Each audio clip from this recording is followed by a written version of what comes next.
Hello all, നമ്മൾ ഇന്ന് web ടെക്നോളജിയിലെ 4ാമത്തെ class ആണ് ഡിസ്കസ് ചെയ്യുന്നത്. ഡൊമൈൻ നെയിം സെർവർ എന്ന് പറയുന്ന ടോപ്പിക്കാണ്.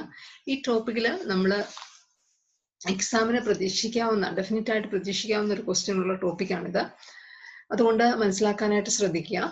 അപ്പം നമ്മളിവിടെ ഡിസ്കസ് ചെയ്യുന്നത് വെബ് ടെക്നോളജിയാണ് അല്ലെ. നമുക്കറിയാം ഇന്റർനെറ്റ് ടെക്നോളജിയിൽ ഒരു ക്ലയന്റ് സെർവർ ആർക്കിടെക്ചറിലാണ് വർക്ക് ചെയ്യുന്നത്. അതായത് നമ്മൾ ഇന്റർനെറ്റിലെ ഫയൽസുകളെല്ലാം സെർവർ എന്ന് പറഞ്ഞ കമ്പ്യൂട്ടറിൽ സൂക്ഷിക്കുന്നു. സെർവർ കമ്പ്യൂട്ടറിൽ ഫയൽ വെക്കുന്നു.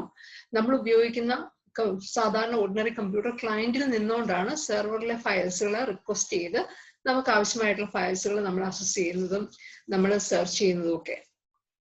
അപ്പം ഇതെങ്ങനെയാണ്? അപ്പൊ ഒരു ക്ലയന്റിലെ ബ്രൗസർ എന്ന് പറഞ്ഞാൽ എന്താണ്? ഒരു സോഫ്റ്റ്വെയർ ആണ്. ഇന്റർനെറ്റിലെ പല വിധത്തിലുള്ള ഡേറ്റാസുകൾ, വീഡിയോസ്, ടെക്സ്റ്റ്, മൂവി, സൗണ്ട്, ഇങ്ങനെ പല ഫോംസിലുള്ള ഫയൽസുകൾ നമ്മുടെ കമ്പ്യൂട്ടറിൽ ഡിസ്പ്ലേ ചെയ്യാനായിട്ട് സഹായിക്കുന്ന സോഫ്റ്റ്വെയറുകളാണ് ബ്രൗസർ. അപ്പം ബ്രൗസറിന്റെ സഹായത്തോടു കൂടിയാണ് ഇന്റർനെറ്റിലെ ഡേറ്റാസുകൾ ആക്സസ് ചെയ്യുന്നത്. അപ്പം നമ്മളൊരു ബ്രൗസറിൽ ഒരു വെബ്സൈറ്റിന്റെ അഡ്രസ്സ് നമ്മൾ ടൈപ്പ് ചെയ്ത് കഴിയുമ്പോൾ ആ വെബ്സൈറ്റിലെ കണ്ടന്റ് നമ്മുടെ മുമ്പിൽ ഡിസ്പ്ലേ ആകുന്നിടം വരെയുള്ള സ്റ്റെപ്പുകൾ, അല്ലെങ്കിൽ എങ്ങനെയാണ് സെർവറിലേക്ക് കണക്ട് ചെയ്ത് നമുക്ക് ആവശ്യമായിട്ടുള്ള കണ്ടന്റുകൾ നമ്മൾ എടുക്കുക എന്നുള്ളതാണ് ഈ ചാപ്റ്ററിൽ, ഈ ഒരു പോർഷനിൽ നമ്മൾ മെയിൻ ആയിട്ട് ഡിസ്കസ് ചെയ്യുന്നത്. അപ്പം ഇന്റർനെറ്റ് എന്ന് പറയുന്നത് ഒരു കൺട്രിയുടെയോ ഒരു വ്യക്തിയുടെയോ ഒന്നുമല്ല.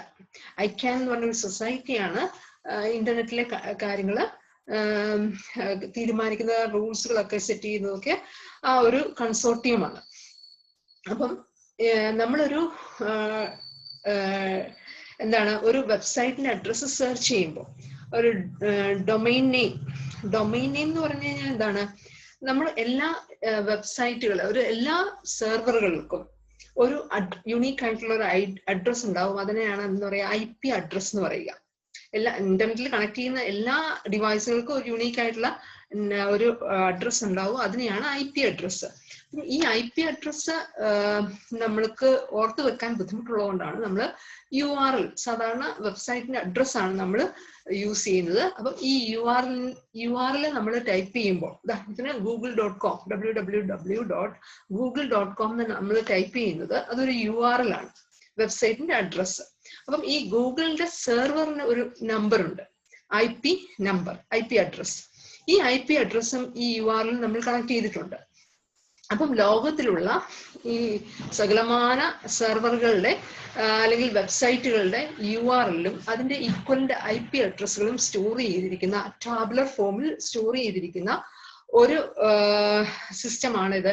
ഡൊമൈൻ നെയിം സിസ്റ്റം ഒരു സെർവറാണ്. അല്ലെങ്കിൽ ഈ ഡൊമൈൻ നെയിം സെർവറിനുള്ളിലാണ് ഈ URL-ന്റെ പേരും അതിന്റെ ഈക്വലന്റ് ആയിട്ടുള്ള IP അഡ്രസ്സിന്റെ പേരും. ഉദാഹരണത്തിന് www.google.com, അതിന് നേരെ ആ ഗൂഗിൾ കമ്പനിയുടെ IP ഫയൽസുകൾ സ്റ്റോർ ചെയ്തിരിക്കുന്ന ഫയലിന്റെ IP അഡ്രസ്സും സ്റ്റോർ ചെയ്തിട്ടുണ്ടാവും. ആ ടേബുലർ ഫോമിൽ സൂക്ഷിക്കുന്നതിനെയാണ് ഡൊമൈൻ നെയിം സിസ്റ്റം എന്ന് പറയുക. അപ്പം സാധാരണ നമുക്ക് അറിയാൻ മേലാത്ത, അല്ലെങ്കിൽ നമ്മൾ പുതുതായിട്ടൊരു വെബ്സൈറ്റ്, ആദ്യമായിട്ടൊരു വെബ്സൈറ്റ് നമ്മൾ എടുക്കാൻ പോവാണ്. നമ്മൾ വെബ്സൈറ്റ് എടുക്കുമ്പോൾ അതിന്റെ എന്ത് വേണം? നമുക്ക് ഈ IP അഡ്രസ്സ് വേണം. നമുക്ക് URL നമുക്കുണ്ടാവും, നമ്മുടെ കയ്യിൽ ഉണ്ടാവും. ഈ URL വെച്ച് IP അഡ്രസ് നമ്മൾ ഫൈൻഡ് ഔട്ട് ചെയ്ത് ഈ IP അഡ്രസ് ഉള്ള കമ്പ്യൂട്ടറിലേക്ക് ഒരു കണക്ഷൻ എസ്റ്റാബ്ലിഷ് ചെയ്ത് നമ്മുടെ ബ്രൗസർ അങ്ങോട്ടേക്ക് ഒരു റിക്വസ്റ്റ് അയക്കും. ഇതാണ് അവിടെ ബാക്ക്ഗ്രൗണ്ടിൽ നടക്കുന്ന പ്രോസസ്സ്. അപ്പൊ ഈ പ്രോസസ്സ് എങ്ങനെയാണ് കംപ്ലീറ്റ് ചെയ്യുന്നത് എന്നുള്ളതാണ് നമ്മൾ ഇനി ഡിസ്കസ് ചെയ്യാൻ പോകുന്നത്. അപ്പൊ മനസ്സിലാക്കേണ്ട കാര്യം, ഈ ഡൊമൈൻ നെയിം സിസ്റ്റം ഇമ്പോർട്ടന്റ് ആണല്ലോ. ഈ ഡൊമൈൻ നെയിം സിസ്റ്റങ്ങളെല്ലാം ലോകത്തിലുള്ള സർവമാന സെർവറുകളുടെ IP അഡ്രസ്സും അതിന്റെ URL-ലും സ്റ്റോർ ചെയ്തിരിക്കുന്ന ആ domain name system mainly root level ഡൊമൈന് 13 കമ്പ്യൂട്ടറുകളിലായിട്ട്, അല്ലെങ്കിൽ 13 ഡൊമൈൻ നെയിം സെർവറുകൾ ലോകത്താകമാനമായിട്ട് സ്ഥാപിച്ചിട്ടുണ്ട്. അത് 10 അമേരിക്കയിലാണ്, ബാക്കി 3 വേറെ കൺട്രികളിലായിട്ട് വെച്ചിട്ടുണ്ട്. ഇതാണ് ബേസിക് ആയിട്ടുള്ള ഈ ഡൊമൈൻ നെയിം സെർവറുകൾ. അപ്പം ഈ അമേരിക്കയിൽ 10 ഉണ്ടെന്ന് വെച്ച് കഴിഞ്ഞാൽ അത് ആ അമേരിക്കൻ കൺട്രിയുടെ അല്ല, ഐക്യാൻ എന്ന് പറഞ്ഞ കൺസോർട്ടിയത്തിന്റെയാണ് അണ്ടറിലായിരിക്കും ഈ സെർവറുകൾ ഇരിക്കുക. അപ്പം ഈ സെർവറുകളിലാണ് ലോകത്തിലുള്ള സകലമാന കമ്പ്യൂട്ടറുകളുടെ വെബ്സൈറ്റ് അല്ലെങ്കിൽ URL-ന്റെ നെയിമും അഡ്രസ്സും അതിന്റെ ഈക്വലന്റ് IP അഡ്രസ്സും സ്റ്റോർ ചെയ്തിരിക്കുന്നത്. ഇത് കൂടാതെ ഈ 13 എണ്ണത്തിന്റെയും കോപ്പികൾ, ധാരാളം കോപ്പി റിപ്ലിക്കേറ്റ് അതേപടി കോപ്പി എടുത്ത് പല പല കൺട്രീസിലായിട്ട് വേറെ സ്ഥാപിച്ചിട്ടുമുണ്ട്. ഇൻ കേസ് ഏതെങ്കിലും ഒരെണ്ണം വർക്ക് ചെയ്തില്ലെങ്കിൽ നമുക്ക് URL IP address find out ചെയ്ത് നമുക്ക് കണക്ഷൻ എസ്റ്റാബ്ലിഷ് ചെയ്ത് ഇന്റർനെറ്റ് അക്സസ് ചെയ്യേണ്ടതാണ്. അതുകൊണ്ട് തന്നെ ഈ ബേസിക് ആയിട്ട് മെയിൻ ആയിട്ട് ഈ 13 ഈ ഡൊമൈൻ നെയിം സെർവറുകൾ ലോകത്താകമാനമായിട്ട് സ്ഥാപിച്ചിട്ടുണ്ട്. A to M വരെയുള്ള ആൽഫബറ്റ്സ് നെയിം ആണ് ഈ ഡൊമൈൻ നെയിമിന് പേരായിട്ട് കൊടുത്തിരിക്കുന്നത് 13 എണ്ണത്തിന്. ഇത് കൂടാതെ ഇതിന്റെ തന്നെ സെയിം കോപ്പി, ഈ ഡൊമൈൻ നെയിം സെർവറുകളുടെ കോപ്പീസുകൾ ലോകത്താകമാനം ഒത്തിരി രാജ്യങ്ങളിൽ വേറെ സ്ഥാപിച്ചിട്ടുണ്ട്. അപ്പൊ ഇനി നമ്മളിവിടെ ഡിസ്കസ് ചെയ്യാൻ പോകുന്നത്, നമ്മളൊരു URL, ഒരു വെബ്സൈറ്റിന്റെ അഡ്രസ്സ് ടൈപ്പ് ചെയ്ത് നിങ്ങൾ ബ്രൗസറിൽ ടൈപ്പ് ചെയ്ത് അഡ്രസ് ബാറിൽ ടൈപ്പ് ചെയ്ത് എൻ്റർ അടിച്ച് within A fraction of second നമുക്ക് ആ വെബ്സൈറ്റ് നമുക്ക് കിട്ടും. നമുക്ക് ഇന്റർനെറ്റ് കണക്ഷൻ ഉണ്ടെങ്കിൽ നമുക്ക് കിട്ടും. അപ്പൊ അതിന്റെ ഇടയ്ക്ക് കുറെ സ്റ്റെപ്പുകൾ അതിന്റെ പുറകിൽ നടക്കുന്നുണ്ട്. ആ സ്റ്റെപ്പുകൾ എന്തൊക്കെയാണെന്നുള്ളതാണ് ഈ ക്ലാസ്സിൽ ഡിസ്കസ് ചെയ്യാൻ പോകുന്നത്. ഇത് വളരെ ഇമ്പോർട്ടന്റ് ആണ്. എക്സാമിന് മിക്കവാറും ചോദിക്കുന്ന സ്റ്റെപ്പുകളാണിത്. നിങ്ങളുടെ ടെക്സ്റ്റ് ബുക്കിൽ സ്റ്റെപ്പുകളായിട്ട് കൊടുത്തിട്ടുണ്ട്. അത് പഠിക്കണം. അത് പഠിക്കണമെങ്കിൽ നമുക്ക് മനസ്സിലാക്കണം. ആ കാര്യമാണ് ഇനിയും പറയാനായിട്ട് പോകുന്നത്. ആദ്യത്തെ സ്റ്റെപ്പ്, നമ്മളൊരു ബ്രൗസറിൽ നമ്മളൊരു URL ടൈപ്പ് ചെയ്യുമ്പോൾ, URL എന്ന് പറഞ്ഞാൽ വെബ്സൈറ്റിന്റെ അഡ്രസ്സാണ്. ഈ അഡ്രസ്സ് ടൈപ്പ് ചെയ്യുമ്പോൾ ആദ്യം സംഭവിക്കുന്നത്, നമ്മുടെ ബ്രൗസർ അതിന്റെ ക്യാഷ് മെമ്മറിയിൽ, അതിന് ഓപ്പറേറ്റിംഗ് സിസ്റ്റം കൊടുത്തിരിക്കുന്ന, നമ്മുടെ ബ്രൗസർ നമ്മുടെ സിസ്റ്റത്തെ നമ്മൾ ഇൻസ്റ്റാൾ ചെയ്യുമ്പോൾ ബ്രൗസർ ഒരു പോർഷൻ ഓഫ് മെമ്മറി നമ്മുടെ ബ്രൗസറിന് വേണ്ടി കൊടുത്തിരിക്കും. ഓപ്പറേറ്റിംഗ് സിസ്റ്റം നമ്മുടെ ബ്രൗസറിന് വേണ്ടി കൊടുത്തിട്ടുണ്ടാവും. അതിന്റെ ആ മെമ്മറിയിൽ, ക്യാഷ് മെമ്മറിയിൽ നമ്മൾ യൂസ് ചെയ്യുന്ന വെബ്സൈറ്റുകളുടെ എല്ലാ URL-ഉം അതിന്റെ IP അഡ്രസ്സും ആര് സൂക്ഷിച്ചിട്ടുണ്ടാവും? നമ്മുടെ ബ്രൗസർ സൂക്ഷിച്ചു വെച്ചിട്ടുണ്ടാവും. മനസ്സിലാവുന്നുണ്ടോ? ആദ്യം നമ്മൾ എന്ത് ചെയ്യും? ഒരു വെബ്സൈറ്റ് നമ്മൾ സെർച്ച് ചെയ്യുമ്പോൾ നമ്മുടെ ബ്രൗസറിൽ ആ URL ടൈപ്പ് ചെയ്യും. ഈ URL ടൈപ്പ് ചെയ്യുമ്പം ആ ബ്രൗസറിന്റെ തന്നെ മെമ്മറിയിൽ എന്തുണ്ടാവും? നേരത്തെ നമ്മൾ പ്രീവിയസ് ആയിട്ട് ഈ വെബ്സൈറ്റ് എപ്പോഴെങ്കിലും നമ്മൾ ഒരു പ്രാവശ്യമെങ്കിലും വിസിറ്റ് ചെയ്തിട്ടുണ്ടെങ്കിൽ, എപ്പോഴാണ് വിസിറ്റ് ചെയ്തത്, എത്ര നേരം വിസിറ്റ് ചെയ്തു, അങ്ങനെയുള്ള കുറെ ഡീറ്റെയിൽസുകൾ, മെയിൻ ആയിട്ട് അതിന്റെ URL-ന്റെ പേരെന്താണ്, അതിന്റെ IP അഡ്രസ് എന്താണ്, ഈ കാര്യങ്ങൾ ഡെഫിനറ്റ്ലി നമ്മുടെ ബ്രൗസറിന്റെ മെമ്മറിയിൽ ഉണ്ടാവും. അപ്പൊ നമ്മളൊരു വെബ്സൈറ്റ് ടൈപ്പ് ചെയ്യുമ്പോൾ അത് പ്രീവിയസ് ആയിട്ട് നമ്മൾ എടുത്ത വെബ്സൈറ്റ് ആണെങ്കിൽ അതിന്റെ IP അഡ്രസ് നമ്മുടെ ബ്രൗസറിന് അതിന്റെ മെമ്മറിയിൽ നിന്ന് തന്നെ കിട്ടും. ഇൻ കേസ് നമ്മുടെ കമ്പ്യൂട്ടറിൽ നമുക്ക് 2 ബ്രൗസർ ഉണ്ടെന്ന് വിചാരിക്കാം. മൊസില്ല ഉണ്ട്, ഇന്റർനെറ്റ് എക്സ്പ്ലോറർ ഉണ്ട്. അപ്പൊ നമ്മൾ മൊസില്ലയിൽ ഒരു വെബ്സൈറ്റ് സെർച്ച് ചെയ്തു, പിന്നെ അടുത്ത പ്രാവശ്യം നമ്മൾ ഇന്റർനെറ്റ് എക്സ്പ്ലോററോ അല്ലെങ്കിൽ ക്രോമോ ഏതെങ്കിലും എടുത്താണ് നമ്മൾ ആ സെയിം വെബ്സൈറ്റ് തന്നെ എടുക്കാൻ പോകുന്നത്. അപ്പൊ അങ്ങനെ എന്ത് സംഭവിക്കും? നമ്മൾ ക്രോമിന്റെ അത് ആ വെബ്സൈറ്റ് നമ്മൾ മുന്നേ എടുത്തിട്ടുണ്ടാവില്ല. അപ്പൊ എന്ത് ചെയ്യും? ഈ സെയിം ഡേറ്റാസ് തന്നെ നമ്മുടെ ഓപ്പറേറ്റിംഗ് സിസ്റ്റം നമ്മുടെ കമ്പ്യൂട്ടറിന്റെ മെമ്മറിയിൽ സൂക്ഷിച്ചിട്ടുണ്ടാവും. അതായത് ഈ കമ്പ്യൂട്ടറിൽ നിന്ന് ഏതൊക്കെ URL വെബ്സൈറ്റുകൾ സെർച്ച് ചെയ്തിട്ടുണ്ട്, അതിന്റെ URL എന്താണ്, അതിന്റെ IP അഡ്രസ് എന്താണ്, ഇങ്ങനെയുള്ള ഡീറ്റെയിൽസുകൾ ബ്രൗസറിന്റെ കസ്റ്റഡിയിലും ഉണ്ടാവും, നമ്മുടെ സിസ്റ്റത്തിന്റെ കസ്റ്റഡിയിലും ഉണ്ടാവും. അപ്പം ബ്രൗസറിന് അതിന്റെ മെമ്മറിയിൽ നിന്ന് ഈ IP അഡ്രസ് ഫൈൻഡ് ഔട്ട് ചെയ്യാൻ പറ്റിയില്ല എങ്കിൽ അടുത്തത് അത് നോക്കുന്നത് നമ്മുടെ സിസ്റ്റത്തിന്റെ മെമ്മറിയിൽ ഈ IP അഡ്രസ് ഉണ്ടോ എന്ന് നോക്കും. അപ്പൊ രണ്ടാമത്തെ സ്റ്റെപ്പ് എവിടെ നോക്കി? സിസ്റ്റത്തിൽ നോക്കി. അപ്പൊ ആദ്യം സ്വന്തം മെമ്മറിയിൽ നോക്കി, ബ്രൗസർ ആദ്യം സ്വന്തം മെമ്മറിയിൽ ഈ IP അഡ്രസ് ഉണ്ടോ എന്ന് നോക്കുന്നു. രണ്ടാമത് നോക്കുന്നത് അവിടെ ഇല്ല എങ്കിൽ രണ്ടാമത് എങ്ങോട്ട് പോയി നോക്കുന്നു? നമ്മുടെ സിസ്റ്റത്തിലുണ്ടോ എന്ന് നോക്കുന്നു.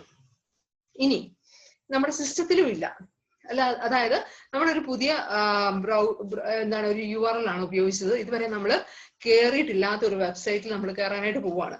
അപ്പം ഡെഫിനറ്റ്ലി നമ്മുടെ കമ്പ്യൂട്ടറിലെ ആ IP അഡ്രസ് ഉണ്ടാവുകയില്ല. അപ്പൊ എന്ത് ചെയ്യും? നമ്മുടെ ബ്രൗസർ അടുത്തത് ചെക്ക് ചെയ്യാൻ പോകുന്നത് നമ്മുടെ ഇന്റർനെറ്റ് സർവീസ് പ്രൊവൈഡർ ഉണ്ടല്ലോ, നമ്മൾ എവിടെ നിന്നാണോ ഇന്റർനെറ്റ് കണക്ഷൻ എടുത്തത്. ഇപ്പൊ BSNL ആണെങ്കിൽ BSNL, ജിയോ ആണെങ്കിൽ ജിയോ, അവർക്ക് ഒരു ഡൊമൈൻ നെയിം സിസ്റ്റം ഉണ്ടാവും. അതായത് ആ നാട്ടിലെ തൊടുപുഴ BSNL അവരുടെ ഒരു സർവീസ് പ്രൊവൈഡർ സെന്റർ ഉണ്ടാവും. അവിടെ ഡൊമൈൻ നെയിം സെർവർ അവർ സൃഷ്ടിച്ചിട്ടുണ്ടാവും. ആ ഡൊമൈൻ നെയിം സെർവറിൽ അവിടുന്ന് പോയ കണക്ഷൻസുകളിൽ ആരൊക്കെ ഏതൊക്കെ വെബ് പേജുകൾ അക്സസ് ചെയ്യുന്നുണ്ട്, അതിന്റെ IP അഡ്രസ് എന്താണ്, അങ്ങനെ ഒരു ഡീറ്റെയിൽസ് എവിടെ ഉണ്ടാവും? ഇന്റർനെറ്റ് സർവീസ് പ്രൊവൈഡറിൽ ഉണ്ടാവും. മിക്കവാറും ഒരു 100% IP അഡ്രസ് നമുക്ക് എവിടുന്ന് കിട്ടും? നമ്മുടെ സിസ്റ്റത്തിൽ ഇല്ല എങ്കിൽ നമ്മുടെ ഇന്റർനെറ്റ് സർവീസ് പ്രൊവൈഡറിന്റെ ഡേറ്റാബേസിൽ നിന്ന്, സെർവറിൽ നിന്ന് ഈ IP അഡ്രസ് നമുക്ക് കിട്ടും. അപ്പൊ മൂന്നാമത്തെ സ്റ്റെപ്പിൽ മിക്കവാറും തന്നെ 100% നമ്മൾ സെർച്ച് ചെയ്യുന്നത് കിട്ടും. ഇനി അവിടെയും ഇല്ല എങ്കിൽ ഞാൻ നേരത്തെ പറഞ്ഞ റൂട്ട് ലെവൽ ഡൊമൈൻ ഉണ്ടല്ലോ, ആ ഡൊമൈന് അതിന്റെ കോപ്പീസുകൾ പല രാജ്യങ്ങളിൽ വെച്ചിട്ടുണ്ട്. അത് ഹൈറാർക്കിക്കൽ മോഡലിലാണ് വെച്ചിരിക്കുക. ഏറ്റവും ടോപ്പില് ആ 13 ഡൊമൈൻ നെയിം സെർവറുകൾ ഉണ്ടാവും. അതിന്റെ ജസ്റ്റ് താഴെ ബാക്കിയുള്ള അതിന്റെ ഡ്യൂപ്ലിക്കേറ്റ് കമ്പ്യൂട്ടേഴ്സുകൾ, ഡൊമൈൻ നെയിം സെർവറുകൾ ഉണ്ടാവും. അപ്പൊ ആ ഡ്യൂപ്ലിക്കേറ്റ് ഡൊമൈൻ നെയിം സെർവറിൽ പോയി സെർച്ച് ചെയ്ത് കഴിഞ്ഞ് കഴിഞ്ഞാൽ ഡെഫിനറ്റ്ലി നമുക്ക് എന്ത് കിട്ടും? ഈ IP അഡ്രസ് കിട്ടും. ഈ റൂട്ട് ലെവൽ ഡൊമൈനിലും നമുക്ക് IP അഡ്രസ് കിട്ടുന്നില്ല എങ്കിൽ അർത്ഥമാക്കുന്നത് അങ്ങനെ ഒരു വെബ്സൈറ്റ് ഇല്ല എന്നുള്ളതായിരിക്കും. അപ്പൊ ഇതാണ് മെയിൻ ആയിട്ടുള്ള സ്റ്റെപ്പുകൾ. മനസ്സിലായിട്ടുള്ളതെന്ന് വിചാരിക്കുന്നു. അപ്പൊ ഒന്നുകൂടെ പറയാം. ആദ്യം നമ്മളൊരു വെബ്സൈറ്റിന്റെ അഡ്രസ്സ് ടൈപ്പ് ചെയ്ത് എൻ്റർ അടിക്കുമ്പോൾ നമ്മുടെ ബ്രൗസർ ആദ്യം അവിടെ നോക്കും, അതിന്റെ തന്നെ മെമ്മറിയിൽ നോക്കും. അവിടെ ഇല്ല എങ്കിൽ സിസ്റ്റത്തിന്റെ മെമ്മറിയിൽ നോക്കും. അവിടെ ഇല്ല എങ്കിൽ ഇന്റർനെറ്റ് സർവീസ് പ്രൊവൈഡറിന്റെ മെമ്മറിയിൽ നോക്കും. ഇനി അവിടുന്ന് നമുക്കത് അവൈലബിൾ അല്ല എങ്കിൽ റൂട്ട് ലെവൽ ഡൊമൈനിൽ പോയി ആ URL-ഉം അതിന്റെ IP അഡ്രസ്സ് ഈക്വലന്റ് ആയിട്ടുള്ള URL-ന്റെ IP അഡ്രസ്സ് ഫൈൻഡ് ഔട്ട് ചെയ്ത് വരും. ഇനി ഇത് കൂടാതെ ഇൻട്രാനെറ്റ്, കഴിഞ്ഞ വർഷം നമ്മൾ നെറ്റ്വർക്കിന്റെ അകത്ത് ഇൻട്രാനെറ്റ് എന്ന് പഠിച്ചിട്ടുണ്ട് അല്ലെ? എന്തായിരുന്നു ഇൻട്രാനെറ്റ്? ഇൻട്രാനെറ്റ് എന്ന് പറഞ്ഞു കഴിഞ്ഞാൽ എന്താണ്? ഇന്റർനെറ്റിന്റെ സർവീസുകളെല്ലാം പ്രൊവൈഡ് ചെയ്യുന്ന ഒരു പ്രൈവറ്റ് ഓർഗനൈസേഷൻ ആണ് ഇൻട്രാനെറ്റ്. അതായത് ഒരു വലിയൊരു മൾട്ടിനാഷണൽ കമ്പനി, ഇപ്പൊ ഒരു ഇൻഫോസിസോ അങ്ങനെ പോലുള്ള ഏതെങ്കിലും ഒരു കമ്പനി എടുക്കുക. അവർക്ക് സ്വന്തമായിട്ടുള്ള ഒരു പ്രൈവറ്റ് നെറ്റ്വർക്ക് ഉണ്ടാവും. ആ നെറ്റ്വർക്ക് ഇന്റർനെറ്റിലെ അതേ ഫെസിലിറ്റി എല്ലാം പ്രൊവൈഡ് ചെയ്യുന്ന നെറ്റ്വർക്ക് ആണെങ്കിൽ അത്തരം നെറ്റ്വർക്കാണ് ഇൻട്രാനെറ്റ് എന്ന് പറയുക. അപ്പം ഈ ഇൻട്രാനെറ്റിൽ ഇതുപോലെ നമ്മൾ വെബ്സൈറ്റുകൾ സെർച്ച് ചെയ്യുമ്പോൾ അല്ലെങ്കിൽ ഒരു URL ടൈപ്പ് ചെയ്യുമ്പോൾ അതിന്റെ IP അഡ്രസ്സ് ഫൈൻഡ് ഔട്ട് ചെയ്യാനായിട്ട് ഒരു സ്റ്റെപ്പും കൂടെ അവർ ചെയ്യും. ആദ്യം ബ്രൗസറിന്റെ സ്വന്തം മെമ്മറി നോക്കും, സിസ്റ്റത്തിൽ നോക്കും. ഇന്റർനെറ്റ് സർവീസ് പ്രൊവൈഡറിൽ പോകുന്നതിന് മുമ്പ് ഇങ്ങനെയുള്ള ഇൻട്രാനെറ്റ് അവരുടെ ലോക്കലായിട്ട് പ്രൈവറ്റ് ആയിട്ട് ഒരു ഡൊമൈൻ നെയിം സെർവർ സൂക്ഷിച്ചിട്ടുണ്ടാവും. ആ കമ്പനിയിലെ ആൾക്കാർ ആരൊക്കെ ഏതൊക്കെ വെബ്സൈറ്റുകൾ പോയിട്ടുണ്ട്, അതിന്റെ IP അഡ്രസ് എന്താണെന്നൊരു പ്രൈവറ്റ് ആയിട്ട് ഡൊമൈൻ നെയിം സെർവർ അവർ കീപ്പ് ചെയ്തിട്ടുണ്ടാവും. അപ്പം അവിടെ പോയി സെർച്ച് ചെയ്യും. അവിടുന്ന് കിട്ടിയില്ലെങ്കിൽ മാത്രമേ അവരുടെ ഇന്റർനെറ്റ് സർവീസ് പ്രൊവൈഡറിലേക്ക് അവർ പോവുള്ളൂ. അത് അഡീഷണൽ ആയിട്ട് പറഞ്ഞതാണ്. അപ്പം ഇതാണ് മെയിൻ ആയിട്ട് നമുക്ക് പഠിക്കേണ്ട ഡൊമൈൻ നെയിം സെർവറിലെ ടോപ്പിക്ക്. നന്നായിട്ട് ടെക്സ്റ്റ് ബുക്ക് വായിക്കുക, മനസ്സിലാക്കുക. Thank you.